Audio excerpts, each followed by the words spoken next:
Welcome back, everybody. It is Thursday, February 11th, 2021. Papa Romeo back in the building. How are you tonight, sir? Doing all right. Glad to be back here. Unmute your mic.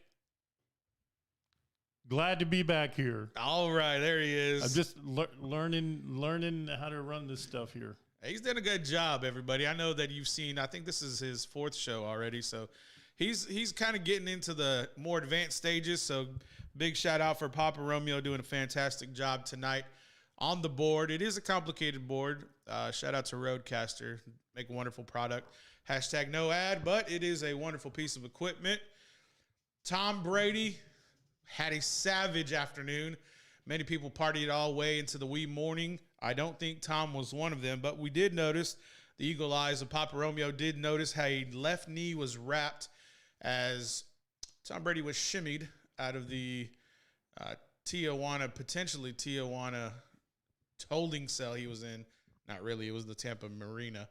But he did have a little bit of notice of a wrap on his knee, and I saw that there was a tweet sent out today saying that Tom Brady will have a minor operation on his knee to clear up a minor procedure. I'm pretty sure he probably has a little bit of build-up scar tissue. Maybe he needs the knee drained. I mean, being at 43 years old, I don't care if Alex Guerrero is training you. He's going to have a little bit of work done. Maintenance, kind of like an oil change. But Papa Romeo did notice that. I did not. Do you think that is just par for the course now for him? Yeah, it's old age, pre-old age setting in. It's arthritis. It's just, the fluids in the knee and the shoulder, the elbows, all those things. Father Time is coming, and he can fight it, and more power to him. I'm glad he's doing it. But I think, that a lot of that is just going to be the onset of his advanced years, let's say. Yeah, the elder statesman commenting on Tom Brady, kind of catching them in his golden years, so to speak, especially in the NFL at 43.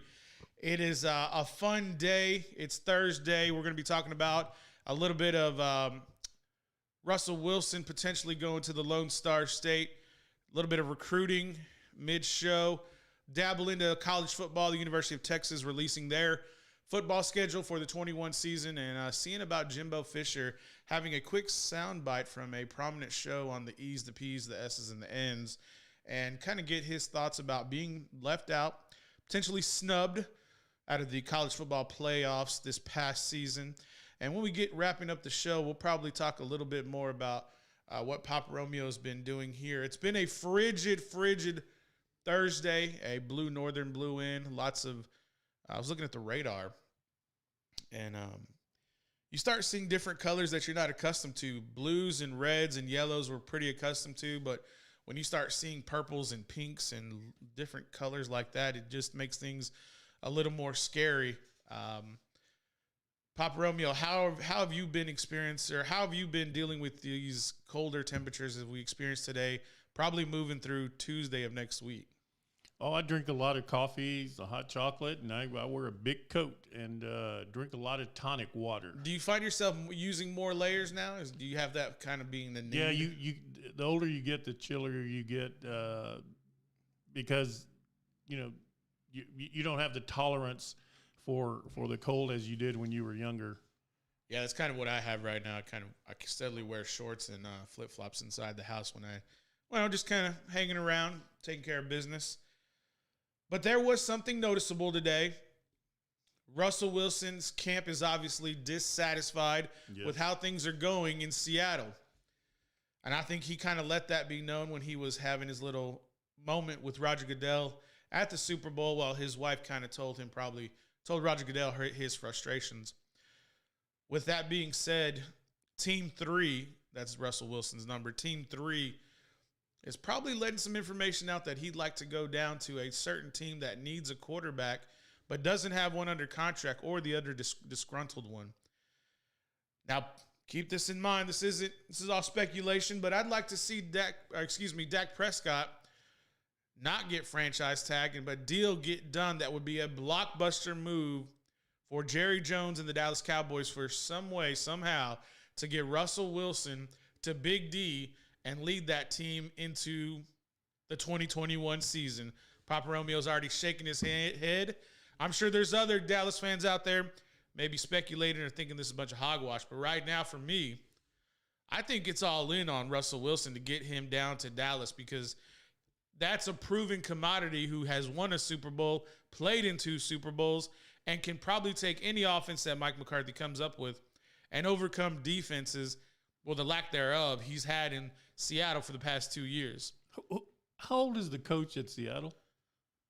Pete Carroll? Yes. Oh, he's probably pushing 70 or over 70. So you think they're going to get rid of a proven commodity, as you say, a Super Bowl winning quarterback, or they're going to get rid of the 70-year-old coach? The issue isn't with Pete Carroll. The issue is with Russell Wilson not having management, the general manager bringing up pieces on the offensive line to take care of him.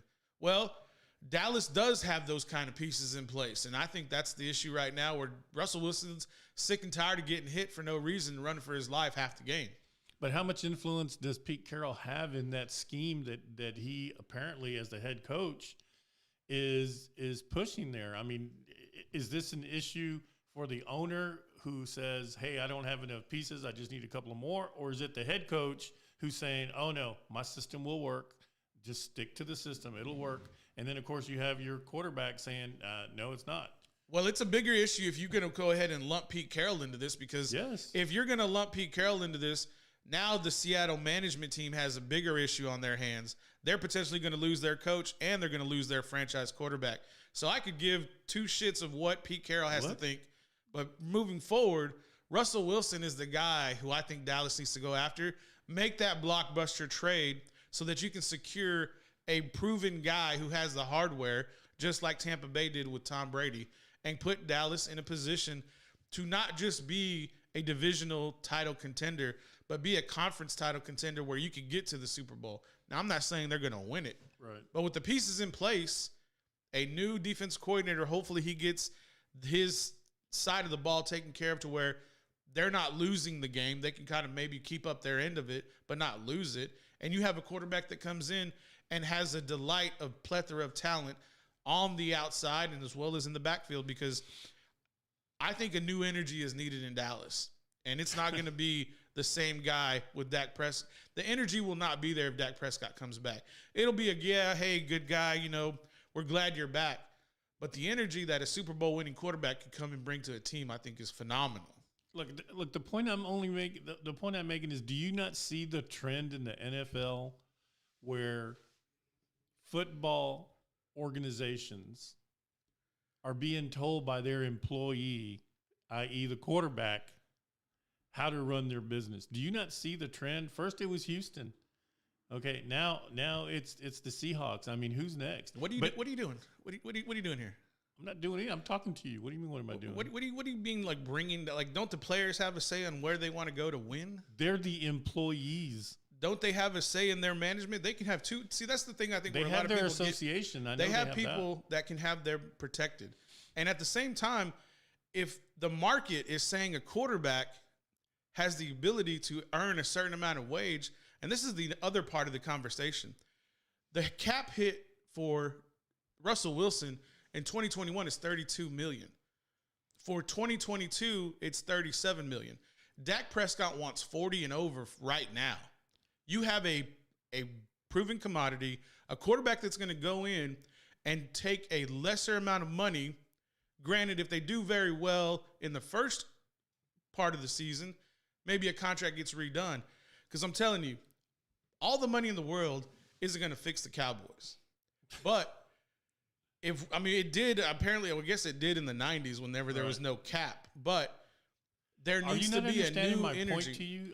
The point I'm making to you is the employees, i.e. the quarterback in this situation. They're not employees, they're commodities. All right, the commodity is going from his scope of responsibility, which is to play the football game and hopefully win, to administering the organization. Who do you think is running the show in Tampa? You think it's Tom Brady or you think it's the general manager? Who did Tom Brady come in and bring into his system to win a Super Bowl? Well, that's another point there. There you go. I mean, that's the point in the opposite direction that you're trying to prove. And those are the types of guys that have earned it, who can have that kind of say. Dak Prescott's not getting that say.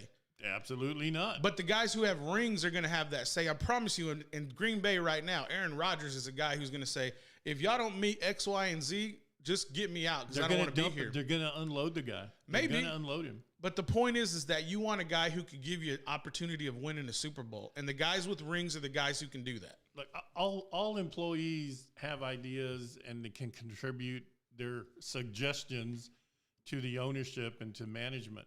I'm just saying, stay in your lane, guys. Stay in your lane. And if you don't like it there, move on somewhere else. That's all that they're trying to do. They're trying to move on because they don't like it there. And now they have contracts. Well, at the same time, the contract can be null and void by the team anytime they feel like it. I mean, it is heavily one-sided in the favor of the franchise. I get that. But at the same time, if you don't want to go there, if you don't want to be there, you should have the opportunity to say, trade me to a team that I approve of. And if they feel they can find the right equity to get back, then do the deal. But They're right now, you can't be checks. running for your life all year long and facing potential injury to where you can't earn a wage The players afterwards. are not writing the checks. Right, but the players are performing on the field, which brings in the fans and the money for the advertisers. Understood. Everyone stay in your lane and do your job. At the end of the day, you can afford to be who you are. And right now, Russell Wilson can afford to be with the play he's making right now. And I think that's where a lot of people get misunderstanding with, can he really do this? Which quarterbacks can behave this way? That's right a good now- point. That's a good point. 'Cause Right now, Tampa Bay and Tom Brady can do that. Aaron Rodgers can do that. Russell Wilson as can long do as that. they're winning. That's the cure-all, like I like to say. It'll fix anything anything that goes on in the organization. You can have that kind of fun, so to speak, because with Tom Brady running amok on the channels of Tampa Bay with a law enforcement escort, throwing Lombardis and boozing it up. I mean, like I said, when you win, everybody has a good time. All right, ladies and gentlemen, I think that was a good little introduction to that hour. So you're just not on board with Russell Wilson going to Dallas? No, absolutely not. You wouldn't be excited about that. No. I don't even think he'd be a good fit down there. What quarterback in the NFL besides Tom Brady would be a good fit in your eyes? Well, besides Tom Brady, which he's getting to the point of diminishing returns here at some point. I mean that's a bold ass statement to make when he just won a Super Bowl 3 days ago. Yeah, I know. But I don't know all the quarterbacks in the NFL. Well, the ones that you know of. I'd like to see Lamar Jackson go over there. I don't think Deshaun Watson would do very well in Dallas, but I think Lamar Jackson would be fine there. All right. Papa Romeo wants to see Lamar Jackson with the star on the side of his I really helmet. would like for the guy from Detroit. Jared Goff? No. The one who left Detroit, and he's in with the Rams now. It's Matt Stafford. Yeah, man, if he would have gone to Dallas, I think that would have been a really good fit. That's different. That's something that I haven't heard from you before. All right, folks, we're going to get a quick break. It's 18 minutes into the hour of the show. Go get yourself a snack, maybe a drink. We'll be back on the other side.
Welcome back, everybody. It is the Paul Rodriguez Show, February 11th, 2021.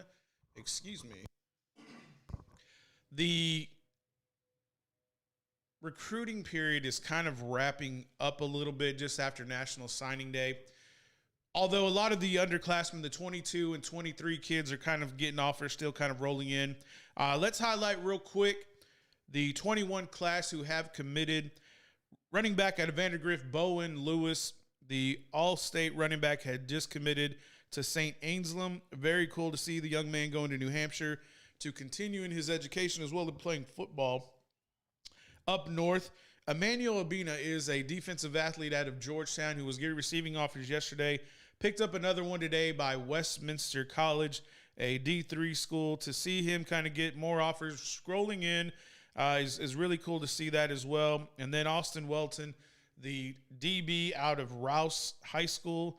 The Raiders defensive back is all district, and he's getting picked up an offer from Luther College, another D3 school for the young man, picking up offers yesterday. Some of the local talent that you may not be aware of or may not be high on your radar. Want to highlight Floresville running back Darian Murphy, picking up an Ivy League offer today from Columbia University. So shout out to the Roaring Lions up north in New York. Very prestigious school for that young man. So the grades are obviously on point, in addition to being a 3-star recruit. Very, very fortunate offer. He has a bunch of big D1 offers. So Columbia trying to get a little bit of that talent out of Central Texas. They have garnered some Lake Travis talent. Shout out to Raleigh Irwin for going up north. Caden Fortson, a 4-star DB out of Sabine High School. Quite a ways away from here, but we noticed Caden a few months ago into his sophomore season, just class of 23. So for him, he's getting a lot of big offers in-state as well as out-of-state D1. So it's good on in. So Sabine, a little bit out of the ways, needing a little bit of help. We were glad to help out with what we could. And a quarterback to know in the future, going to be a junior, class of 23, quarterback out of San Marcos High School. Isaiah DeLeon will be a 6'3", 205 junior going into next year. I look for him to be another product to go D1 from the newly head coached San Marcos Rattler. I hope that for Isaiah, the training and the commitment to that role will be substantial, because he's going to be playing in that vaunted 26-6A classification with Westlake and with Lake Travis, and those defenses are not going anywhere anytime soon. I look for the Rattlers to replace Hayes as the top third team in that district, maybe them and Bowie. With the type of talent that San Marcos has, they're going to be very formidable next year. And when Isaiah's a senior, I see them making potentially a deep playoff run, if not a state championship run from that position. But lots of new names. Pop Romeo, you may have not have heard of. You heard of now. What is your sense for the growing recruiting class in the surrounding areas? We touched on Sabine, which is quite a ways away from here. But we have Floresville, San Marcos in the backyard, as well as some of those Austin areas. We're starting to see more of the talent kind of expand out of Austin, the greater Austin area, and seep out into these smaller schools in the outlining area. What's your take on that? Yeah, I think it's all part of the greater Austin area, the greater Central Texas growth. I mean, we have a lot of businesses coming into town, and with those businesses, people are going to come. They're going to follow them, and talent is growing. I mean, the coach, the new coach in San Marcos, I mean, he came from a winning football program to get them set up there. So I'm glad to hear about the Isaiah DeLeon young quarterback. I think he's going to do fine. I remember seeing him when they played Lockhart. So I think the future is good. The future holds good things for these young athletes coming up, and I'm glad to see it for one. Yeah, John Walsh's staff, the head coach at San Marcos, Walsh's staff has really been doing a very diligent job with recruiting and getting these young people out there. One more note real quick just to tie up this little segment. Jake McNown, the tight end for the Georgetown Eagles, has committed to play at Missouri Valley University. So the Valley will roll, as they say, hashtag Movile football. there have been quite a few people who have also recruited to Missouri Valley. Brandon Bradford, the exceptional receiver out of Georgetown, is also going to be joining Jake McNown as they move over to Missouri and play in the Missouri Valley Conference, I do believe, if that's not incorrect. Lots of big things kind of going on. I'll be joining Snoop Daniel, Zach Lucero, and Ben Hogan at 9 p.m. tonight on 104.9 The Horn out of Austin. That is the flagship radio station for the University of Texas. So we'll kind of break down a little bit of those, more in depth about what's kind of going on with new recruits coming up. Lots of names to be known in the class of 23. Lots of super sophomores who will be juniors going into next year's time frame. So I'm looking forward to the football season kind of getting wrapped up, but also kind of moving forward. For me, football season never kind of really ends. It kind of just transition into the off season with training and then summertime with 7-on-7 in the high school area. But with that being said, all of these young people are going to filter into a university. And with that being said, we wanted to go ahead and touch on the University of Texas schedule as it did come out today. Just give me one moment. I did have that pulled up, but I think one of my tabs had gone ahead and closed on me. One moment. Papa Romeo, what are you looking forward to going into next football season? Do you think that we're going to have fans back in the stands at the college level, or maybe a larger number of fans at the college level? I think it's going to just incrementally, tick back up. There's so much uncertainty still with the coronavirus, and then of course the UK variant that's all of a sudden hit the news cycle here. So I think cautiously optimistic that it's going to increase. I'm still waiting for the Bobcat Athletic Club to let me know what my status is with my tickets. Texas State Athletics haven't hit you up yet. No, they've called me for money, but they haven't called me to say, hey, usually they'll about what was this February? Yeah, right. By now they've already said, okay, hey, here's your tickets and you're set for August. So I don't know what's going to happen just yet. I just don't know. They had fans last year, but I think maybe they're going to move up to 50 or 75%. I'm not sure, but I know I have my 6 seats there, my season tickets, and hopefully we'll be able to attend a few games. I'm really interested and eager to see how they're going to do. Quick little flex on the number of seats there from Papa Romeo. We did happen to find the University of Texas football's schedule for the 2021 season, opening up against the Ragin' Cajuns with Louisiana on September 4th. I think that's going to be a little bit tougher game than people might expect. And then an old Southwest Conference rival on September 11th with Arkansas. Shout out to Wes Washington. What's up, Wes, with your Razorbacks? That's going to be in Arkansas. So that may be, we saw the way Felipe Franks led the Razorbacks this year. Shout out to Lucas Coley, the 4-star recruit out of Cornerstone Christian Academy in San Antonio, who did commit to Arkansas and will be the quarterback for them, probably not till next year. And then September 18th against Rice. And this is all contingent that there are no delays or rearrangements into next year's football season. And then on September 25th, the Big 12 game begins. Our conference begins against Texas Tech at home. How do you think that's going to be another game where they go into overtime and kind of are pushed around and then have to win late? Or do you think Texas will dominate? Anytime they play Texas Tech at home, which they did last year or this past year, now they're getting them at DKR. Do you think that's more of a game they should easily run through?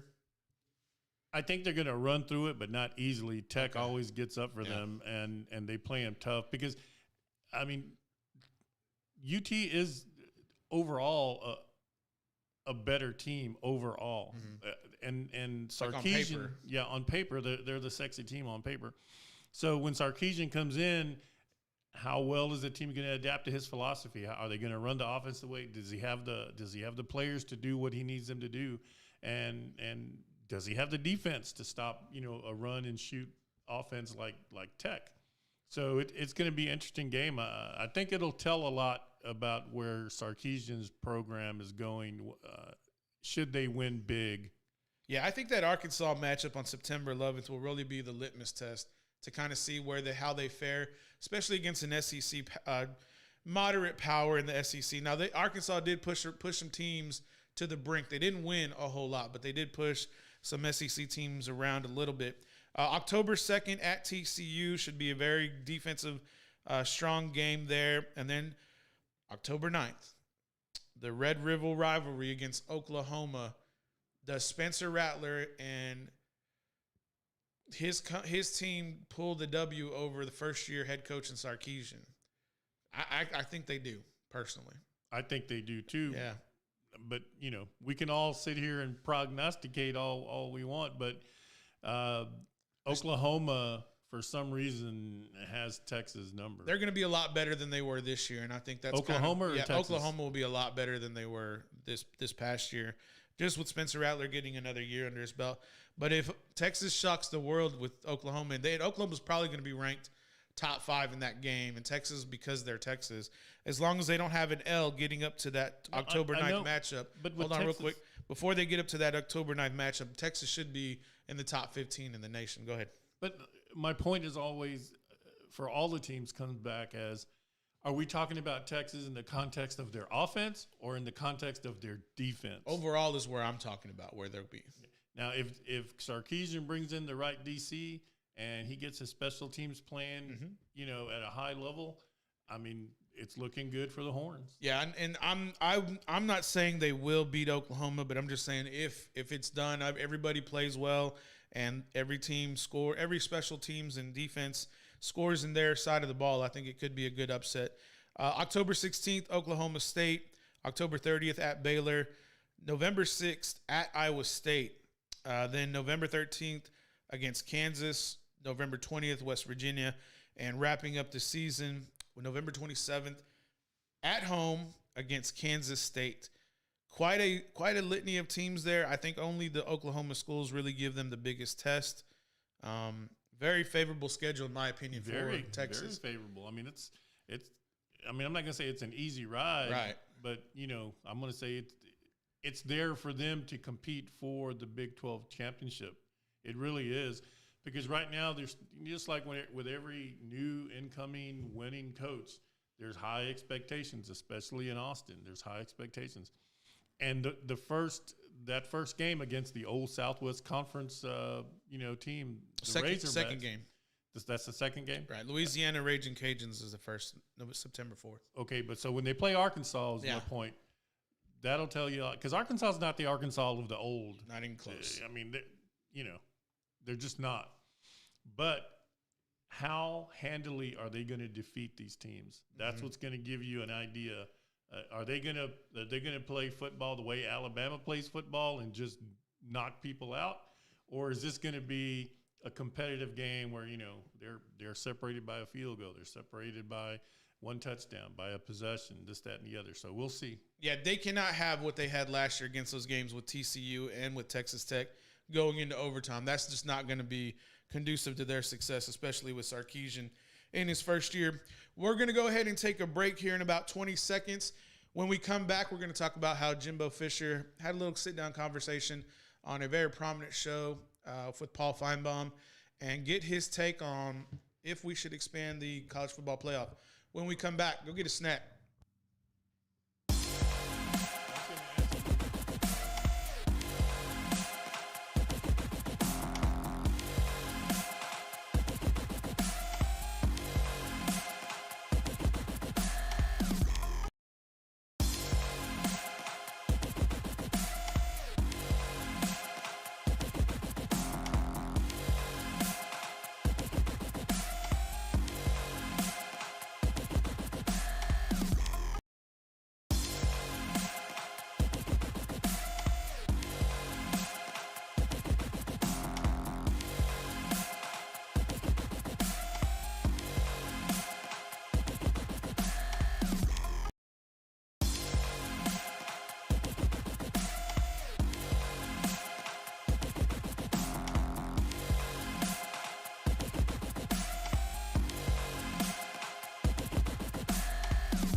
right, Papa Romeo, bringing us back into Block C. Ladies and gentlemen, we had the fortune to find a little bit of a soundbite from Jimbo Fisher speaking with Paul Feinbaum on his show, kind of not so quick, Jimbo. Just 1 second there. So Jimbo Fisher was talking with Paul Feinbaum on how they were snubbed, left out of the college football playoff. This is what him and Paul Feinbaum were saying. I think if you're going to find the best teams, because the object was to have the 4 best teams. That's what we always said we wanted when we got into the playoff. Well, conference championships at other places, is that going to override? That doesn't always make you the best team. So I think, in my opinion, I think the playoff has to expand. I really do. I think it has to go to 8 teams and maybe more, whatever it becomes, incorporate the bowls in it, because I think, sometimes like the Orange Bowl we had, which was a great victory and all that, I think it would even enhance all the bowls who put them in a playoff situation.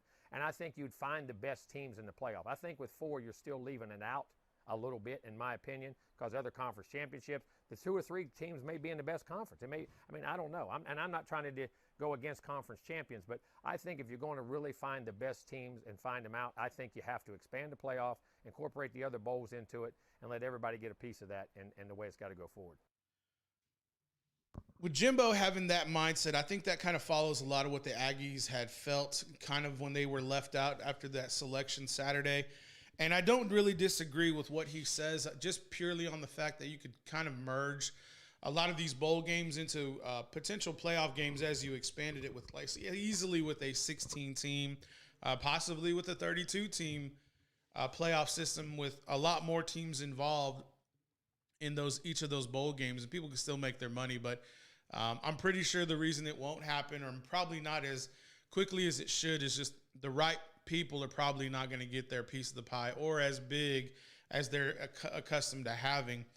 Now, with the Texas Aggies kind of moving into the 21 season, leading them will be Haynes King, the high recruit out of Longview. By some people, 4-star, but for a recon athlete, he was definitely a 5-star rated individual. He had also made sure that all of the intangibles were locked up with him being a coach's kid. And also he did win the Elite 11 when he did compete against guys like that we know, Hudson Card out of Lake Travis, currently on the Texas roster. But I wanted to go ahead and talk about, like we did with the Horns, give the Aggies a little bit of shine with their schedule kind of coming up. They do have a Powder Puff team that they're going to be playing week 1, and that's going to be Kent State, just a tune-up game, something you kind of see a lot of what they do in the SEC. And then against Colorado, a Pac-12 team, then against New Mexico on September, I believe that's 15th, and then against Arkansas. This is kind of like the litmus test that the UT is having, but this is an in-conference, in-division foe that they'll have in Arlington, so that'll be at a big site for them, a neutral site, and it's probably going to be a primetime game as well.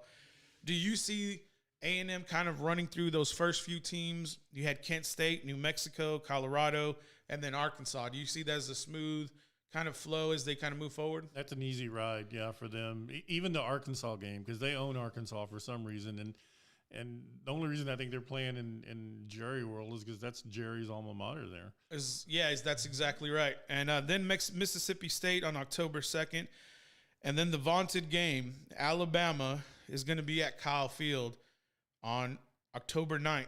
Now, with this game probably going to be for the West Division of the SEC, and probably who's going to be the representative to go play in the SEC championship against the East. Does A&M have a chance? Since this game is at A&M, the last time A&M beat Alabama was with Johnny Manziel at Kyle Field. Does Haynes King have enough to outduel a new quarterback coming into Alabama against that kind of defense? Now, remember, Alabama lost Sarkisian, so that offense is going to be run by Bill O'Brien this time. A little bit of a different kind of style coordinator. How do you see that game with Alabama and A&M at Kyle Field? I think they have a legitimate chance to win this time. I honestly do. And I think so we can be accurate, I think they beat Alabama at Alabama on that that last minute interception. Okay. Not at Kyle Field, but this is going to be the make or break for the A&M head coach. This is going to be his make or break game here, because what is this? His third or fourth season now? This is his third year, and this is the quarterback he's recruited. So Jimbo, these are Jimbo's players. This is his team that he's built. How's he going to fare against, Saban and Alabama? Alabama just reloads every year. They don't have to worry. But Jim Fisher's been rebuilding, and I think this is going to be a watershed moment for him here. If he wins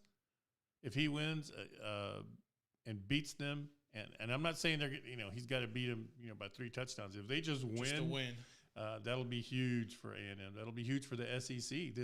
That'll let everybody know, hey, Alabama's just human like everybody else. They got everybody else psyched out that they're going to beat you, and before you even get there, you've already lost the game. But another superstar athlete I want, a lot of the Aggies who probably already know, but some of the other fans who may not be aware, Desmond Dumas, the receiver, 5-star kid who came out, who sat out last year like Haynes King. I think Haynes King and Desmond Dumas having a good relationship is going to be a key factor in this game against Alabama. After that, if they get the win, it's Missouri, South Carolina, and then Auburn, Ole Miss, Prairie View A&M, helping out the little guy, and then LSU. Do you think if they get through the Alabama game, they run to the SEC championship? LSU has fallen off. I think they're going to walk. Auburn lost their coach. They fired Gus Malzahn.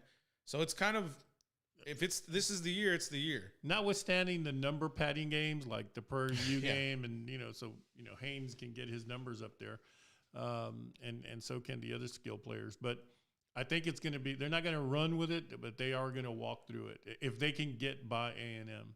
That's the litmus test for them. That is the litmus test for this season for Jimbo Fisher. With his, I didn't realize how much of a twang he had till I heard you play him a while ago. But I was thinking, is that Jerry Jones there? But anyway, he's a great football mind. Does he have the defense to keep does Jimbo Fisher have the defense at A&M to keep their offense in the game in the fourth quarter and win it? That's the question. The other thing I think we can all agree on is we've seen the A&M team overall become a lot tougher. I think physically and mentally, playing in some of these tighter games that they've had to come back with. Now, again, Kellen Mond and Haynes King have 2 different skill sets, but the intangibles that Haynes King possesses, and I think his physical abilities, are going to have him probably outperform what Kellen Mond was doing. Those games where Kellen Mond was not able to perform to the level we all expected consistently, I think that's where Haynes King is going to improve for the Aggies. And so if they can get through that game with him being a redshirt sophomore and Haynes King, it's going to be a big, big, big, big payoff for the $7.5 million in the past 3 years that the Aggies have been paying, and then the rest of the next 7 years left on Jimbo Fisher's I've never contract. seen Haynes King play, so I don't know. I have no idea. Yeah, you've seen him. You kind of think you've seen only highlights, but you've never seen him play an actual game. All right, ladies and gentlemen, we'll kind of getting back into the mix. Let's go ahead and take one more break. It's 48 minutes after the hour. When we come back, I think Papa Romeo has a few more questions for Steve Sarkisian and his recruiting abilities. We'll be back.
Welcome back, everybody. It is the Paul Rodriguez Show. If y'all been enjoying what you're seeing tonight, tell a friend. Let them know about us. Let them, sharing the good times that they're rolling right now. Just subscribe and hit that bell down there.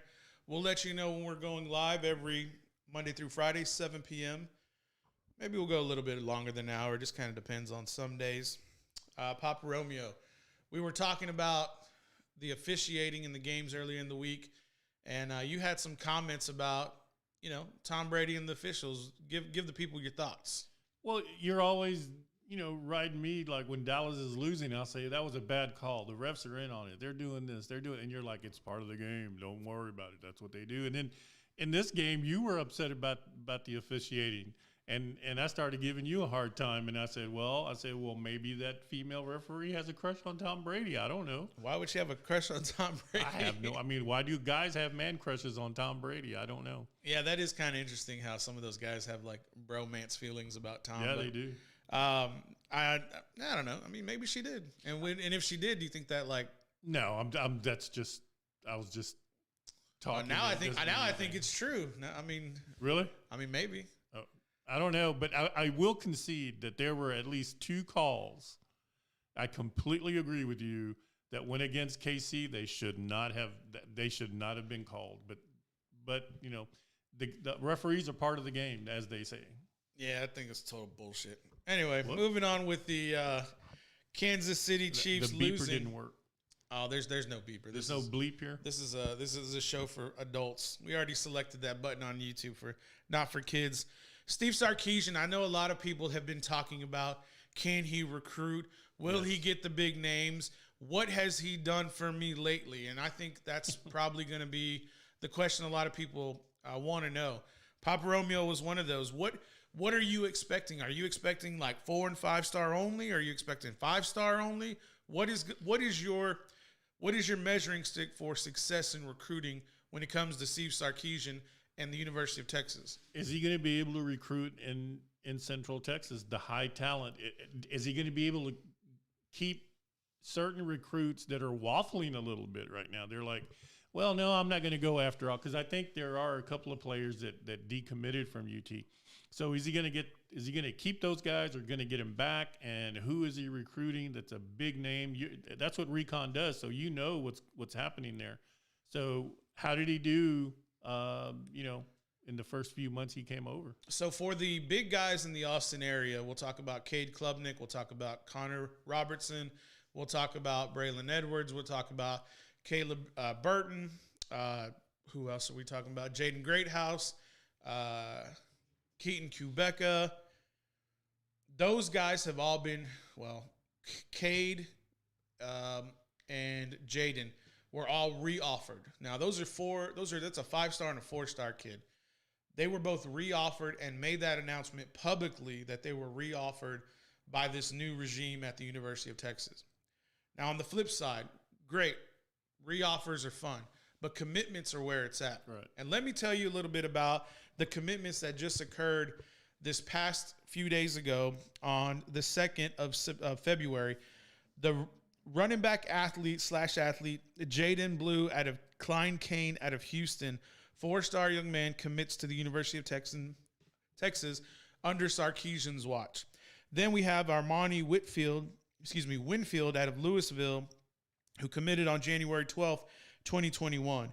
And then Jalen Gillibrew, the athlete out of Port Arthur Memorial, 4-star kid, did commit last September. He was a guy from the previous regime who decided to stay on. These athletes, I think, that are going to be pivotal on the offense or defensive side. All these kids, 6 foot 205. Armani Winfield, 6'2", 180. Jalen Gillibrew, 6 foot 175. All 4-star recruits. Those guys have committed to Texas. When we start seeing other young men get recruited and commit, for Cade Klubnik, it's going to be hard. The reason it's going to be hard for Cade Klubnik is because both of his parents went to and graduated Texas A&M University. So that's going to be hard. Now, Jimbo Fisher has offered Cade Klubnik, as well as Steve Sarkisian. Many other schools have offered Cade Klubnik. Jaden Greathouse has been offered by Baylor, Oklahoma, and Texas. that'll be interesting to see kind of where he rounds out. But the other talent in the borders of Texas is what really needs to be, I think, the focus for Sarkisian. Let me just name another guy out there, Jared Kerr out of Lexington High School, the Lexington Eagles. He's a 4-star kid who's going to be a junior next year and is an absolute baller. He's been recruited. He's been offered. We'll see how that fares out. I think Caden Fortson, who I mentioned earlier, he is on the radar for Sarkisian. He's kind of getting his name out there. Connor Robertson, the offensive lineman for Westlake. Bray Lynch, the other tackle for Westlake Chaparrals, a 3-star kid. If they can get the 4-star and 5-star offensive linemen into Texas and build from up front back, that's going to be, I think, the strength for them as they move forward with their other skill players. Because I think the oversight for me when it came down to that Kansas City and Tampa Bay game, I lost sight of the upfront matchups. I mean, I knew they were there, but I thought Mahomes could overcome them. Your strength of your team needs to be built on the offensive, defensive line. And for Sarkisian, I think he knows that playing in the SEC. If you don't have the guys up front, it doesn't mean a damn thing for your skill players or your quarterback. So I think he's going to have that mindset going in. Once those big offensive linemen and defensive linemen start coming in, awesome thing for them. But we also want to make sure that the guys who are currently on the roster don't transfer out. Right.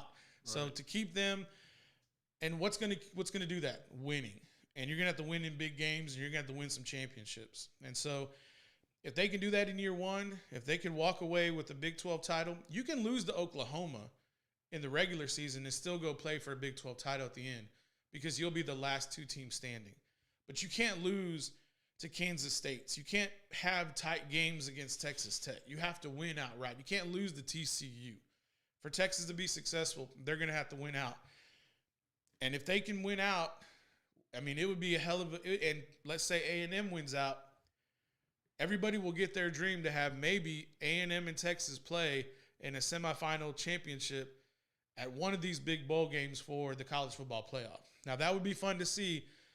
Once that happens, then it would be the time to enjoy. But right now, we can just speculate. Yeah, I think that's what Jimbo Fisher was alluding to. But A&M had, I think, the number 7 recruiting class. Mm-hmm. Number 7. And I don't know where UT was on that scale. Do you know? They were top 20. Top 20? Yeah. So, I mean, they're gonna get the horses to play there. So that's good. But going back, and I think I mentioned this to you during the break, was Fisher was right about expanding that playoff. Yep. Because Notre Dame had no business, absolutely no business being in that. But I guess they wanted to sell tickets. They wanted to sell TV time, so they picked Notre Dame. I mean, they might as well pick the Bobcats to go play. I mean, that's how it went. But you know, the politics of what they're doing in college football, which is, you know, I've learned over the years after talking with you about this, it's a multi-billion-dollar business as well. So hopefully they'll be able to expand it to allow more teams and have that little tournament expand and give the A&Ms and these other programs a shot at it instead of the same old guys every year. Ohio State, Clemson, Alabama, you know. So football's usually based on, you know, a meritocracy. What have you earned? What have you done? And I think that's where not with Notre Dame. Well, that's why I think that's where Jimbo's coming from with his statement. Is like, we went 7-0 in an all SEC conference year. We only had one loss to the potential, or in the end, the national champion with Alabama. We went through that schedule, and some teams like Ohio State didn't even play but 5 games. 5 games. So I think that's where Jimbo's coming from. They had the resume, they had to earn it, but you know, there's a nation who follows Notre Dame and who is on week in and week out on NBC. Yeah. And so they were going to be able to draw more eyes, which is going to be creating more dollars, especially in a year with a pandemic when advertising is probably pretty low. And that's the decision they made to move forward. And we got a poor product when they played Alabama and Notre Dame. Well, and Fisher alluded to it. He goes, you could have 2 or 3 teams from the same division that are the best teams. And they do have that. That does exist. So hopefully they'll be able to work that out this upcoming season. Ladies and gentlemen, this has been the Paul Rodriguez Show. Papa Romeo, what are we leaving the fans with as you depart? I think this will be your last day for the week. Producer James coming back manana. Well, I'm getting a little more modern on my TV shows. I think that if I could get up to upgrading. Well, not upgrading, just time upgrading, I guess. I mean, if there were reruns of Miami Vice, I'd watch that. But there's not that work on the channels I'm getting. So hopefully there will be. Still sticking a little bit to Starsky and Hutch there. But did you watch that Miami Vice, the new one, with Jamie Foxx and Colin Farrell? Yes, and all these remakes are just they're bad, aren't they? God, they're horrible. I just sit here and I go, really? Yeah, they're pretty bummy. All right, ladies and gentlemen, we'll be back manana 7 o'clock. If you want to catch me tonight on Flex ATX, tune into 104.9. Other than that, we're done for the night. See ya.